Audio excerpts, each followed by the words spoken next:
Scam 1992। मुझे लगता है कि ये जो सीरीज है वो सारे लोगों ने देखी है।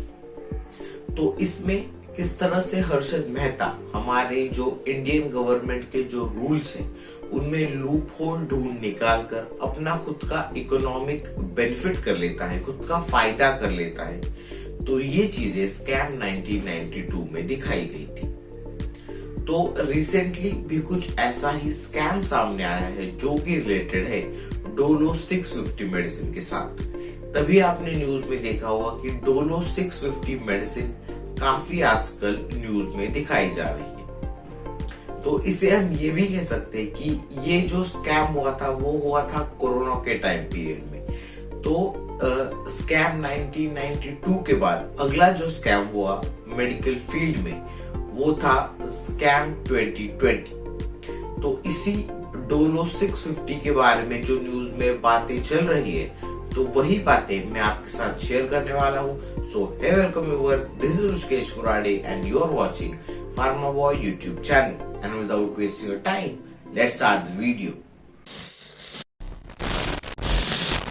तो सबसे पहले बात करते हैं डोलो 650 के बारे में। तो ये जो डोलो 650 है वो उस कंपनी का ब्रांड नेम है जो उन्होंने उस दवाई को दिया है, लेकिन उसमें जो मेन कंपोनेंट है वो है पैरासिटामोल। तो इस पैरासिटामोल का यूज किया जाता है हमारे बुखार को कम करने के लिए या फिर एज अ पेन किलर के तौर पर इस पैरासिटामोल का यूज किया जाता है।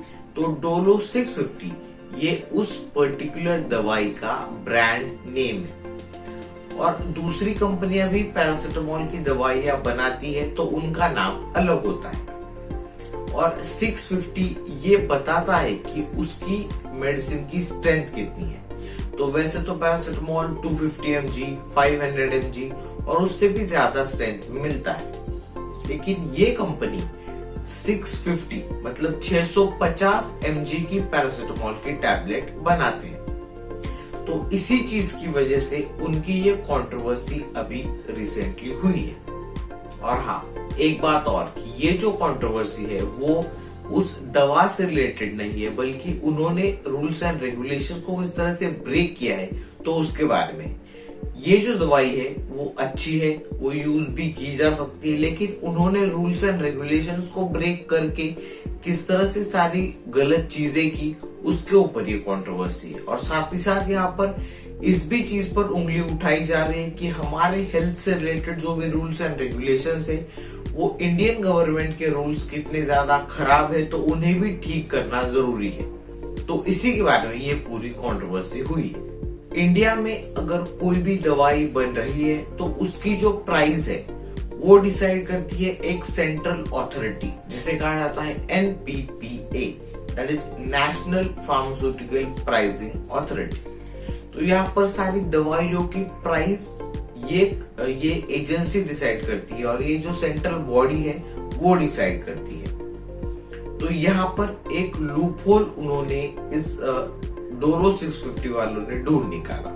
वो लूपहोल ये है कि अगर आप कोई भी ऐसी दवाई बना रहे हैं जिसका कॉन्सेंट्रेशन है 500 mg, तो उसकी जो प्राइस है वो ये सेंट्रल अथॉरिटी डिसाइड करेगी। लेकिन अगर आपकी दवाई का प्राइस 500 mg से ज्यादा है तो वो कंपनी ये डिसाइड कर सकती है कि हमें इस दवाई को कितने रेट में बेचना है। तो इसी लूप होल का यूज करके इस डोलो 650 के मैन्युफैक्चरर ने क्या किया कि 650 की स्ट्रेंथ वाली पैरासिटामोल की टैबलेट बनाई। और जैसा कि आपको पता होगा कि कोरोना के टाइम पीरियड में बुखार आना एक बहुत ही कॉमन सिम्टम था, तो वैसे भी पैरासिटामोल का यूज बढ़ने ही वाला था। तो उन्होंने 500 mg की टैबलेट नहीं बनाई, क्योंकि अगर वो 500 की टैबलेट बनाएंगे तो ये एजेंसी उसकी प्राइस डिसाइड करेगी। लेकिन अगर उन्होंने इसकी स्ट्रेंथ बढ़ा दी तो फिर वो कंपनी डिसाइड करेगी कि हमें इस मेडिसिन की क्या प्राइस रखनी है।